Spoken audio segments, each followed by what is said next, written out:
Assalamualaikum warahmatullahi wabarakatuh. Perkenalkan, nama saya Nabil Rifki Sandrian dengan NIM 12450111215. Alhamdulillah, pada kesempatan kali ini saya akan mengerjakan tugas 4 dari matkul pemrograman web. Nah, di tugas ini kita diminta untuk membuat video yang berisi tentang penjelasan dan juga praktek implementasi API, database, dan autentikasi. Dan kemudian akan diupload di repositori GitHub. Langsung saja kita ke videonya. Nah, di dalam tugas 4 ini saya membuat dua folder. Yang pertama ada tugas 4 Fast API. Folder yang kedua ada latihan Fast API. Untuk latihan Fast API ini, dia itu ada perintah dari modul 11.2, yaitu modul yang ini, modul membangun API. Sedangkan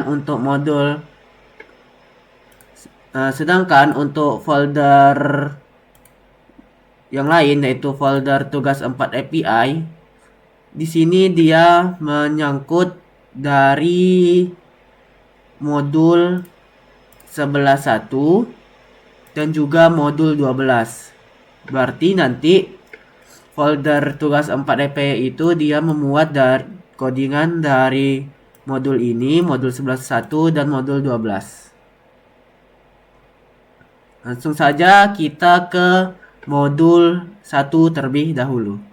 Nah, sekarang kita udah ada di modul 11.1, yaitu modul membuat database dasar.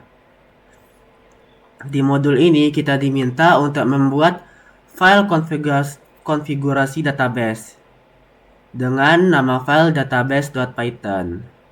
Nah, berarti nanti file database.python ini dia akan berisi seperti ini, yaitu kita menggunakan SQL Alchemy untuk menghubungkan database-nya. Kalau kita buka di codingan kita ada di sini. Ini SQL Alchemy. Selanjutnya kita diminta untuk membuat model database dengan nama file models.python. Nah, di file models.python ini dia itu akan mendefinisikan struktur tabel di database. Nah, jika kita buka models.python, dia di sini ada tabel fakultas, ada tabel user, ada tabel prodi. Nah, untuk modul 11.1 ini kita baru diminta untuk membuat tabel prodinya saja dahulu, yaitu ada di sini tabel prodi. Jika kita buka localhost kita, maka ini adalah database dari yang sudah kita buat tadi, dari file database.python dan tabel models.python. Ini ada tabel fakultas, ada tabel prodi, dan juga tabel user. Di tabel fakultas, yaitu ada kolom ID dan juga kolom nama. Untuk di tabel prodi, dia ada kolom ID, kolom nama, dan juga kolom fakultas. Sedangkan untuk kolom user, ada ID, ada kolom username, ada kolom password, ada kolom role. Nah, nanti berarti data-data dari usernya akan disimpan di sini dengan metode bcrypt agar lebih aman. Nih, pasarnya bcrypt. Nah, kita lanjut ke modulnya. Nah, di sini kita diminta untuk menjalankan uvicorn main.up reload. Coba kita jalankan terlebih dahulu.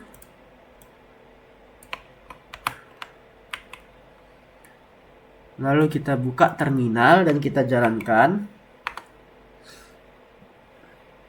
Nah,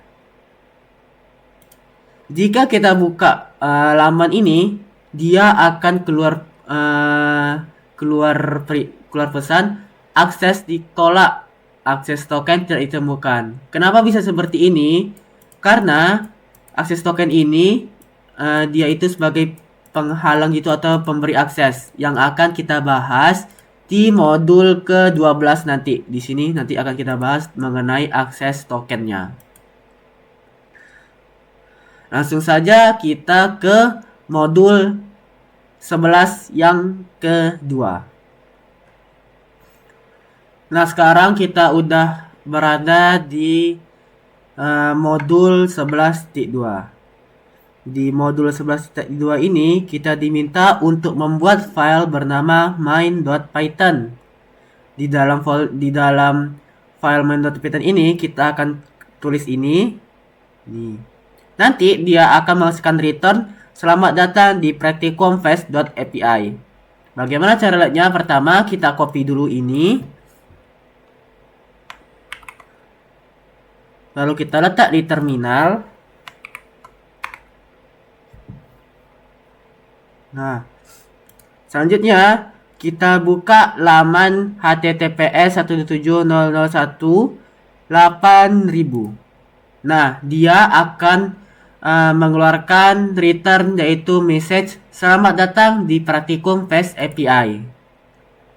Itu tadi karena kita buka dengan http 127.1.8000. Nah, selanjutnya kita di dalam file main.python ini kita tambahkan lagi kode dengan return. Nanti dia akan menghasilkan ini adalah data mahasiswa dengan NIM sekian. Dan juga kita tambahkan return yang lain yaitu mencari keyword dengan batas limit hasil. Nah, kita cek dengan begini, kita tekan. Nah, keluar return yaitu NIM 12345. Message ini adalah data mahasiswa dengan NIM 12345. Nah, selanjutnya kita cek lagi dengan untuk return jaringan ini. Nih, yang ini kita tes dulu returnnya keluar atau tidak. Nah, dia juga keluar dengan return keyword jaringan limit 5. Message-nya adalah mencari jaringan dengan batas 5 hasil. Nah, di sini kita diminta untuk menerima data dari klien, misalnya data form. Fast API menggunakan P dan tick untuk validasi data. Tambahkan kode berikut di file main.python. Berarti nanti di file main.python kita tambahkan ini, data-data ini. Coba kita buka file main.python-nya. Nah, ini dia.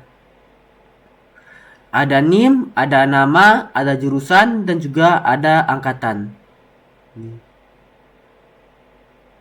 Jika kita mengubah objek P dan tick menggunakan dictionary, dia akan menghasilkan return ini jika berhasil ya, yaitu sukses, dan ada message data mahasiswa berhasil ditambahkan.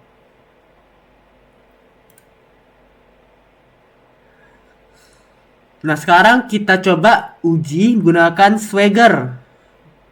Pertama, buka browser dan arahkan ke https 127.001.8000 dengan /docs.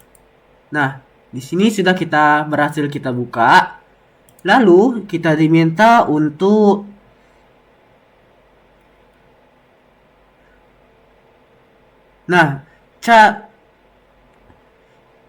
untuk klik endpoint post /mahasiswa, klik tombol try it out di pojok kanan atas.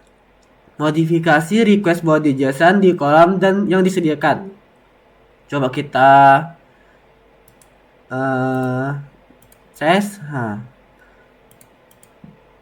klik endpoint post mahasiswa. Berarti ini ya, kita klik ya.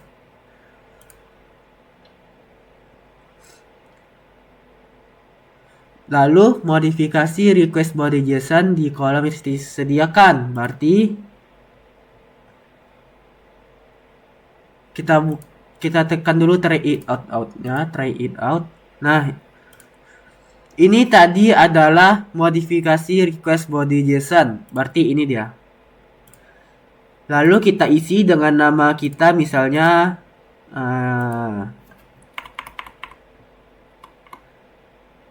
12450111215 dengan nama saya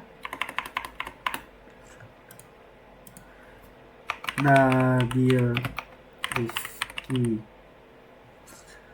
Jurusannya itu Teknik Informatika.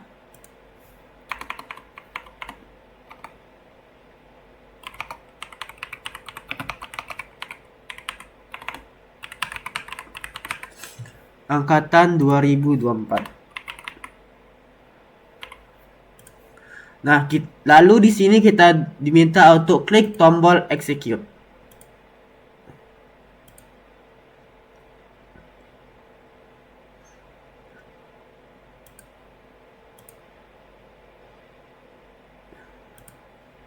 Lalu, cek bagian server response.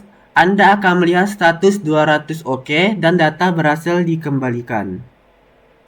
Nah, di sini, berarti dia berhasil dikembalikan. Nih, ini adalah yang tadi yang ini. Nih, Anda akan melihat 100 OK dan data berhasil dikembalikan. Ini dia. Sukses, data mahasiswa berhasil ditambahkan. NIM-nya 1245 011 12 15. Namanya Nabil Rifki, Teknik Informatika, angkatan 2024. Nah, sekarang kita berada di modul yang ke-12. Di modul yang ke-12 ini kita diminta terlebih dahulu untuk membuat file environment variable. Nah, di sini kita diminta buatlah sebuah file baru di folder utama dan beri nama .env. Pastikan menggunakan tanda titik di depannya. Lalu, isi file .env tersebut menggunakan kredensial aplikasi Anda. Ini dia. Jika kita buka codingannya, nah, berarti di sini ada isinya database.url. Di sini lokasi dari database kita, yaitu si akad. Dia ada di sini. Ini berarti tadi database yang kesambung dengan env-nya. Nih. Nah, ada tabel fakultas, prodi, dan user. Lalu, secret key-nya adalah kunci rahasia super aman untuk si akad. Algoritmnya HS256. Expire tokennya itu adalah 15 menit. Dan refresh token expire-nya itu adalah 7 hari.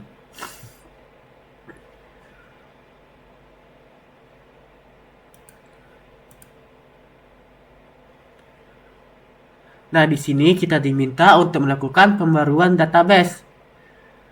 Memperbarui koneksi database. Buka file database.python yang sebelumnya sudah kita buat, yaitu kita buat sebelumnya ini ada di modul 11.1. Yang ini, modul 11.1. Nih, kita buat tabel prodi sebelumnya.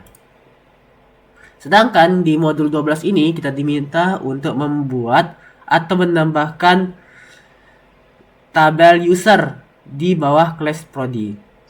Ini adalah isi darinya dengan kolom username dan kolom password, juga kolom ID. Di sini kita coba lihat. Nah, ini adalah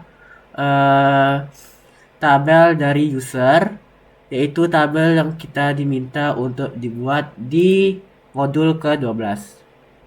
Lalu kita diminta untuk menambahkan skema user, skema.python. Buka file skema.python dan tambahkan validasi untuk proses registrasi dan login. Dari sini kita diminta untuk menambahkan class user out, username-nya string dan passwordnya juga string. Coba kita lihat di skema kita. Nah, sini ada user, ada prodi, dan juga ada fakultas. Lalu kita diminta untuk implementasi autentikasi. Buka file main Python. Kita akan memperbarui pengaturan agar membuat secret key dari environment variable. Lalu menambahkan endpoint baru. Import tambahan dan konfigurasi keamanan. Nah, Berarti kita masukkan ini ke dalam file main.python kita. Nah, ini ada refresh token, ada access token, ada refresh secret key, dan secret key. Lalu kita diminta untuk endpoint register dan login, tambahkan endpoint post/register untuk menyimpan user baru ke MySQL dengan mengeksekusi raw query. Jika kita buka di codingan kita,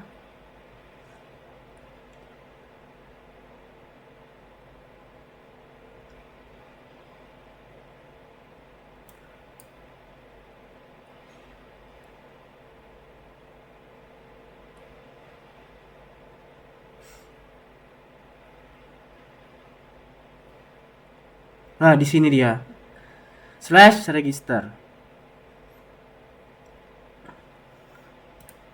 Ini gunanya untuk menyimpan user baru ke MySQL. Berarti dia nanti akan kesimpan di sini. So, kita buka. Ini sebelumnya adalah contoh dari user yang sudah saya buat sendiri sebelumnya.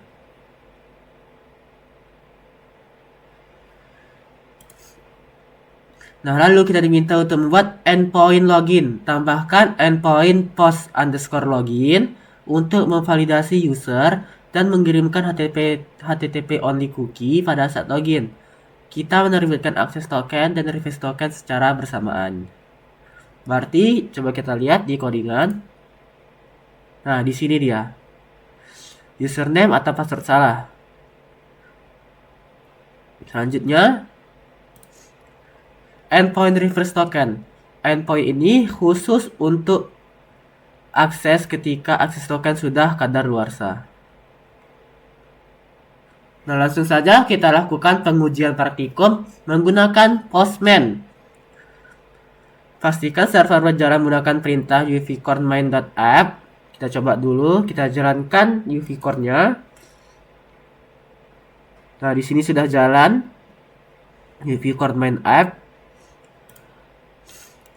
Lalu, buka Postman, kirim request get http 177.0.0.18000/profil. Coba kita buka di Chrome terlebih dahulu. Nah, ada keluar return detail akses ditolak, akses token tidak ditemukan. Sedangkan coba kita buka dengan Postman. Kita buka terlebih dahulu Postman.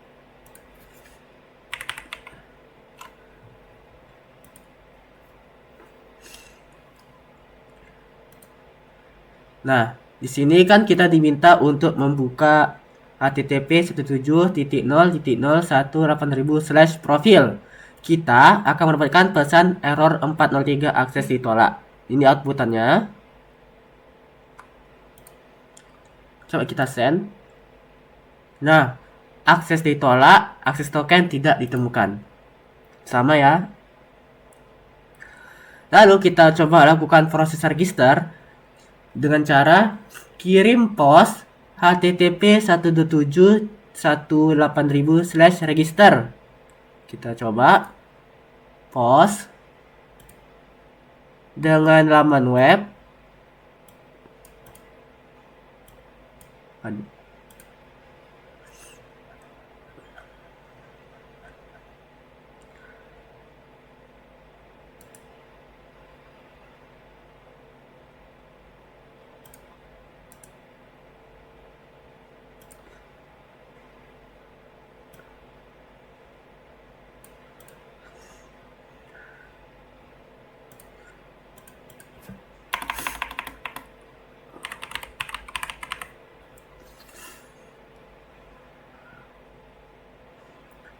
Nah, pada tab body, pilih raw JSON. Nah,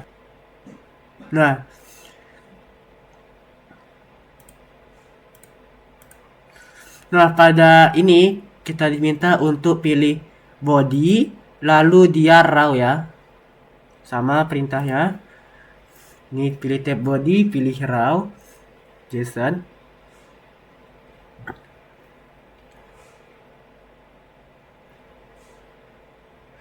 kirim pos http 127.0.018 login dengan body JSON yang sama. Jika berhasil, pada bagian respon akan menampilkan pesan seperti berikut. Kita tekan send. Di sini berarti karena sudah saya buat sebelumnya, dia keluar output username sudah terdaftar. Dia berada di sini. Nih, ini adalah username yang sudah saya buat. Coba kita ganti dengan nama Nabil. Passwordnya itu 123.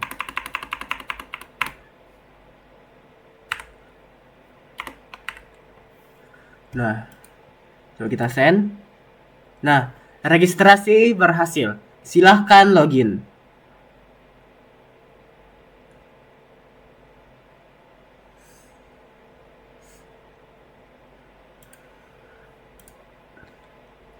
Nah, untuk proses loginnya kita tekan kirim pos http 127/login. Coba kita lakukan pos http/login. Nah, ini secara register yang buat kita baru adalah /login. Dengan body JSON yang sama, jika berhasil, pada bagian respon akan menampilkan pesan seperti berikut. Login berhasil, token telah di-set. Coba kita send. Nah, keluar return, login berhasil, token telah di-set. Untuk cek cookie, pada Postman di jendela respon login, berarti itu ada di sini. Buka tab cookie. Kita sekarang akan melihat dua buah cookie, yaitu access token dan juga refresh token. Coba kita buka. Di sini kita buka cookie. Nah, ini ada refresh token dan juga ada access tokennya. Expire-nya itu adalah Sunday, berarti Minggu 24 Mei 2026 dan 17 Mei 2026. Berarti seperti sebelumnya, expire-nya itu ada 7 hari. Di mana tadi ya? Nah, di sini expire tokennya 7 hari. Sesuai dengan di sini. Dia 7 hari juga sampai 24 Mei. Untuk uji keamanan, buka tab request dari langkah pertama, lalu kirim ulang get http 17 profil. Kita akan berhasil masuk ke melihat informasi akun.